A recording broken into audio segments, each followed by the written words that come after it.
በመጨረሻም ሩሲያ ቀይ ባህር ላይ እግሯን ተከለች። በቀይ ባህር የጦር ሰፈር ለማቋቋም የተቃረበችው ሩሲያ ለቀጠናው ምን ይዛ ትመጣለች የሚለው ተጠባቂ ሆኗል። የኤርትራ ዋና ጠላት ትግራይ ናት ጀነራሉ ደገሙት።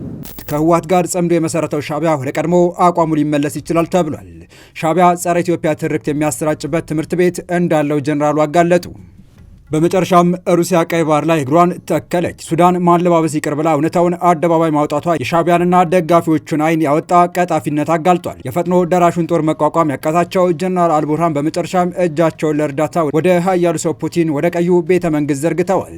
ሩሲያ በቀይ ባህር ላይ የመርከቦቿን መልህቅ ለመጣል ዝግጁ መሆኗ ሲነገር ዜናው ለአስመራና ካይሮ አስደንጋጭ ሆኗል። አልቡርሃን ክደውናል እያሉ ስለመሆናቸውም ተሰምቷል። በቀይ ባህር የጦር ሰፈር ለማቋቋም የተቃረበችው ሩሲያ ለቀጠናው ምን ይዛ ትመጣለች የሚለው ተጠባቂ ሆኗል። በጥንቅራችን በዝርዝር የምንመለከተው መረጃ ነው። በሌላ በኩል ደግሞ የኤርትራና ትግራይ ጥምረት ጉዳዩ በርጫ ታጥቀውት ሲሮጡ እንደሚፈታ የጅል ትጥቅ ሆኗል። አወዛጋቢ አስተያየቶች በመሰንዘር የሚታወቁት ጀነራል የኤርትራ ዋና ጠላት ትግራይ ናት ሲሉ ደግመውታል። ሻዕቢያ ጸረ ኢትዮጵያ ትርክት የሚያሰራጭበት ትምህርት ቤት እንዳለው ጀነራሉ ማጋለጣቸው ሲሰማ ከህወሓት ጋር ጸምዶ የመሰረተው ሻዕቢያ ወደ ቀድሞ አቋሙ ሊመለስ ይችላል እየተባለ ይገኛል። ሰላም ውድ የሁሉ ዴይሊ ቤተሰቦች እንደምን አላችሁ? ቻናሉን ሰብስክራይብ፣ ሼር ያደረጋችሁ እስከ መረጃዎቻችን ፍጻሜ አብራችሁን ቆዩ። ሻዕቢያ ከህወሓት ጋር የጀመረው ጽምዶ ከጅምሩ ፈተናና ተቃውሞ በርትቶበታል። የተቃውሞና የነቀፋው ምክንያት ደግሞ በሁለት መነሻነት ሲሆን አንድም ሁለቱም ድርጅቶች እንኳን ተግባብተው በአንድ ጎራ ሊሰለፉ ይቅርና ከጫካ እስከ ቤተ መንግስት ተማምነው የማያውቁ አንደኛው በሌላኛ ጥላቻ የነደዱ መሆናቸው ሲሆን በሁለተኝነት የሚጠቀሰው ምክንያት ደግሞ የሻዕቢያ በፖሊሲ ደረጃ ተቀርጾ የሚተገበርና ሲተገበር የኖረው ጸረ ህወሓት አቋምና ለህወሓት ያለው ጥልቅ ንቀት ሁለቱ ድርጅቶች ሊታረቅ የማይችል ባህሪና ዓላማ ያላቸው ዘይትና ውሃ መሆናቸው ይነገራል። የኤርትራና ትግራይ ጥምረት ጉዳይ በሩጫ ታጥቀውት ሲሮጡ እንደሚፈታ ይጅል ትጥቅ ሆኗል። አወዛጋቢ አስተያየቶችን በመሰንዘር የሚታወቁት ጀነራል የኤርትራ ዋና ጠላት ትግራይ ናት ሲሉ ደግመውታል። የሻዕቢያ ጸረ ኢትዮጵያ ትርክት የሚሰራጭበት ትምህርት ቤት እንዳለው ጀነራሉ ማጋለጣቸው ሲሰማ ከህወሓት ጋር ጸምዶ የመሰረተው ሻዕቢያ ወደ ቀድሞ አቋሙ ሊመለስ ይችላል እየተባለ ይገኛል። የኤርትራ ዋና ጠላት ትግራይ ናት ሻዕቢያ ጸረ ኢትዮጵያ ትርክት የሚያሰራጭበት ትምህርት ቤት እንዳለው አነጋጋሪው ጀነራል አጋልጠዋል። ሻዕቢያ ጸረ ኢትዮጵያና ጸረ ህወሓት መርዘኛ አስተምሮ ከሳህል ተራሮች እስከ አድያሉ ቤተ መንግስት የዘለቀ መሆኑን አዙሪት በተሰኘ መጽሐፋቸው ያጋለጡት ጀነራል ዮሐንስ ገብረ መስቀል የሁለቱ ኃይሎች ጥምረት መቼም እንደማይሰምር ሽንጣቸውን ገትረው ከሚከራከሩ ወገኖች አንዱ ሲሆኑ በአንድ ገበታ ሊቀርቡ የማይችሉ አካላት ጥምረት የራሳቸው መጥፊያ ሊሆን እንደሚችልም ሲናገሩ ይደመጣሉ።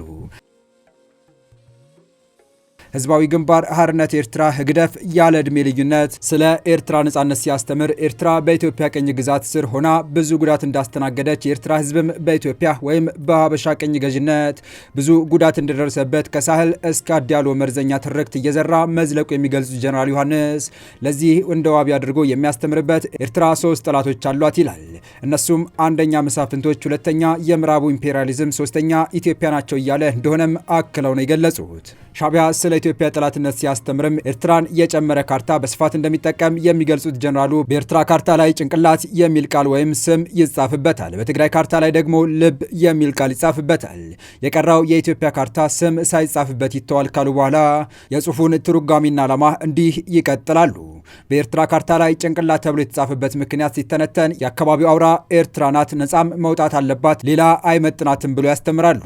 በትግራይ ካርታ ልብ የሚል ስያሜ ለምን እንደሚሰጥበት ፖለቲካዊ ትርጉሙን ተንትነው ሲያስተምሩ ትግራይ በኤርትራና በሌላው ስም ሳይሰጡት ኢትዮጵያ መካከል የተፈጠረች አደገኛ ቀጠና ናት ብለው ያሰምራሉ።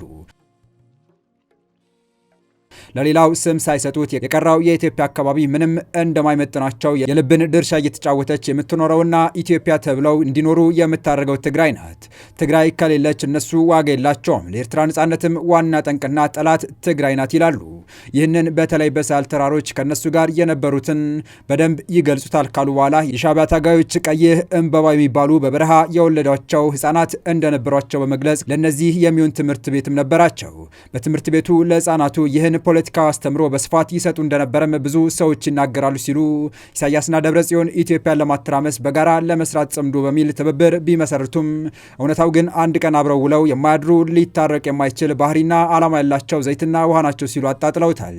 ይሁን እንጂ በዚህ ሀሳብ የማይስማሙ አስተያየት ሰጪዎች የተጠቀሱት ምክንያቶች በእርግጥም ከ5 ዓመታት በፊት ተጨባጭ ተደርገው የሚቆጠሩ ቢሆንም ከትግራዩ ጦርነት በኋላ በቀጠናው የተፈጠሩ ለውጦች ብዙ ነገሮችን ከስር መሰረታቸው የገለበጡና ይሆናሉ ተብለው ያልታሰቡ ነገሮች ሆነው የታዩባቸው አጋጣሚዎች ብዙ መሆናቸውን በመጥቀስ አሁን እነዚህ ድርጅቶች በጠቅላይ ሚኒስትር አብይ ከሚመራው የኢትዮጵያ ፌዴራል መንግስት በኩል ተደቅኖብናል የሚሉት የጋራ ስጋት ሳይወዱ በግድ አንድ እንዲሆኑ ያስገድዳቸዋል ካሉ በኋላ ውሃና ዘይትም እኮ እሳት ውስጥ ሲያልፉ ልዩነታቸውን እስክንረሳ ድረስ አንድ ይሆናሉ በማለት የጽምዶ ጉዳይ የነገሮች አስገዳጅነትና ወቅታዊ የፖለቲካ ትኩሳት የፈጠሯቸው ሁኔታዎች ተዳምረው ስኬታማ ሊያደርጉ ይችላሉ ሲሉ ይደመጣሉ።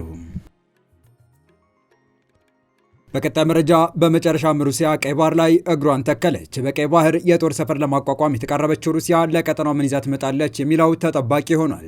በዓለም ላይ ወሳኝ ከሆኑ የባህር መተላለፊያ መስመሮች መካከል አንዱ በሆነው ቀይ ባህር ላይ ከቅርቡም ከሩቁም ያሉ ሀገራት ባገኙት አጋጣሚ ሁሉ እግራቸው ለማስገባት እየጣሩ ነው።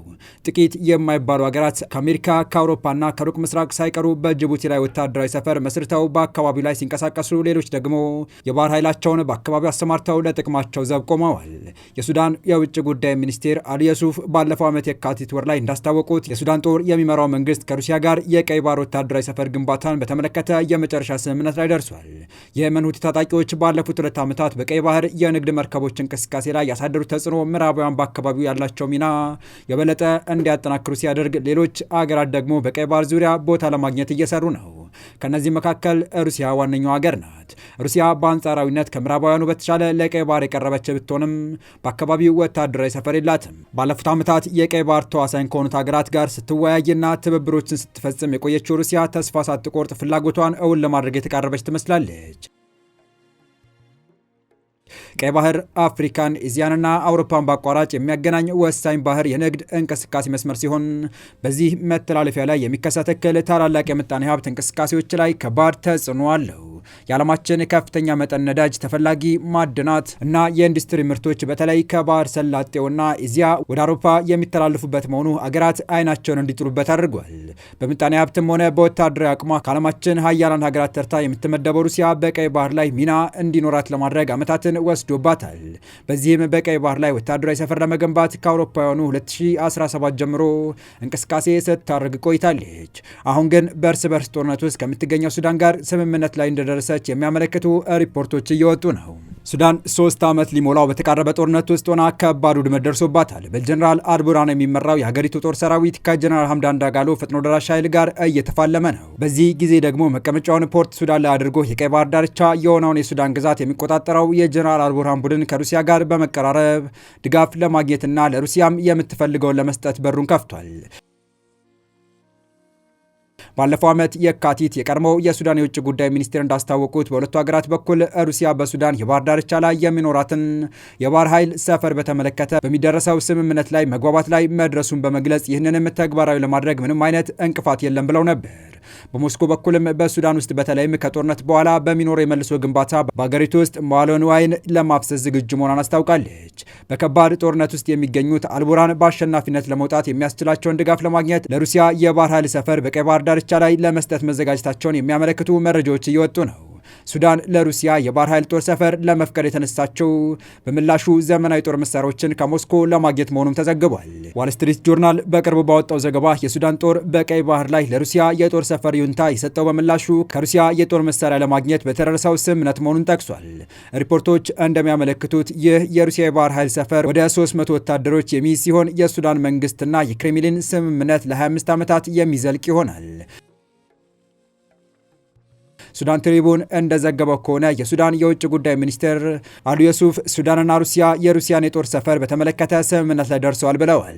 ሙሉ ስምምነት ላይ ደርሰናል፣ ጉዳዩ ቀላል ነው፣ ምንም መሰናክል የለም ማለታቸውም ተዘግቧል። ከሳምንታት በፊት በሞስኮ ይፋዊ ጉብኝት ያደረጉት የሱዳን የውጭ ጉዳይ ሚኒስቴር ከሩሲያ አቻቸው ሰርጌይ ላቭሮቭ ጋር በመሆን በሞስኮ ጋዜጣዊ መግለጫ ሰጥተው ነበር። የሱዳን መንግስት ዜና ወኪል የሆነው ሱና እንደዘገበው የሱዳን የውጭ ጉዳይ ሚኒስቴር ስለ ጉዳዩ መግለጫ ቢያወጣም የውጭ ጉዳይ ሚኒስትሩን ንግግር አላጣቀሰም። የውጭ ጉዳይ ሚኒስትሩ መግለጫ የሁለትዮሽ ግንኙነትን በተመለከተ የተለያዩ ነጥቦችን አንስቷል። ሁለቱ ሀገራት ስትራቴጂካዊ ግንኙነታቸውን ለማሳደግ ያላቸውን ቁርጠኝነት ጠቅሰዋል። የሱና ዘገባ እንደሚያመለክተው የሩሲያ የውጭ ጉዳይ ሚኒስቴር ሰርጌይ ላቭሮቭ የሁለቱ ሀገራት ግንኙነት አወድሰው ሩሲያ ሱዳንን በዓለም አቀፍ መድረኮች ትደግፋለች ብለዋል። ሩሲያ ከአውሮፓውያኑ 2017 ጀምሮ ወታደራዊ ሰፈር ለመገንባት ሙከራ ስታደርግ የቆየች ሲሆን ሁለቱ ሀገራት የመጀመሪያው ደረጃ ስምምነት ላይ የደረሱት ግንቦት 2020 ነው። ሆኖም ግን በምዕራባውያኑ ሀገራት ሀገራት ጫና ምክንያት የሱዳን ባለስልጣናት በስምምነቱ ወደፊት ለመግፋት ፍላጎት ሳያሳዩ ቆይተዋል። ሩሲያ በምትገነባው የባህር በር ጦር ሰፈር ላይ አንድ ጊዜ 4 የጦር መርከቦችን ማስፈር የምትችል ሲሆን ይህም በኒውክሌር ኃይል የሚንቀሳቀስ የጦር መርከብን የሚያካትት ነው። የሱዳን መንግስት ከቅርብ ጊዜ ወዲህ ከሩሲያና ከኢራን ጋር እየተቀራረበ ነው። ከሱዳን ፈጥኖ ደራሽ ኃይል አርኤስኤፍ ጋር ጦርነት ውስጥ የገባው የሱዳን ጦር ድጋፍ በመፈለግ ከሁለቱ ሀገራት ጋር ያለውን ግንኙነት አጠናክሯል። ባለፈው ዓመት ጥር ላይ ነዳጅ ከማውጣት እንዲሁም ከማጓጓዝና ከውጭ ንግድ ጋር በተያያዘ ሱዳን ከሩሲያ ጋር የመግባቢያ ሰነድ ተፈራርማለች። ዋል ስትሪት ጆርናል ለጉዳዩ ቅርበት ያላቸው የሱዳን ባለስልጣናትን ጠቅሶ እንደዘገባው ሱዳን ሩሲያ በግዛቷ ውስጥ የባህር ኃይል የጦር ሰፈር እንድታቋቋም ይሁንታን የሰጠችው በዚህ ዓመት ጥቅምት ላይ ነው። ከጦር ሰፈር ግንባታው በተጨማሪ ሩሲያ በሱዳን ውስጥ የነዳጅ ቁፋሮ እንድታደርግ የሚያስችል ስምምነትም ተካቷል። የተወደዳችሁ የቻናላችን ቤተሰቦች ለአሁኑ ለእናንተ የመጥናሉ ብታደምጧቸው ታተርፉባቸዋላችሁ ብለን የመረጥንላችሁ ዕለታዊ መረጃዎቻችን እስካሁን ያደመጣችኋቸው ነበሩ። በተመሳሳይ ሀገራዊና ቀጠናዊ ጉዳዮች እንዲሁም ዓለም አቀፋዊ የጂኦፖለቲካ ወታደራዊና አነጋጋሪ ክስተቶችን ለበለት ተከታትለን በትኩስ ይዘን እንደምንቀርብ እያሳወቅን የቻናሉ ቤተሰብ ካልናችሁ ሰብስክራይብ፣ ቪዲዮን ላይክ እና ሼር በማድረግ ተደራሽነታችን ታሰፉ ዘንድ አክብሮታዊ ግብዣችን ነው። አበቃን። ሰናይ ጊዜን ተመኘን።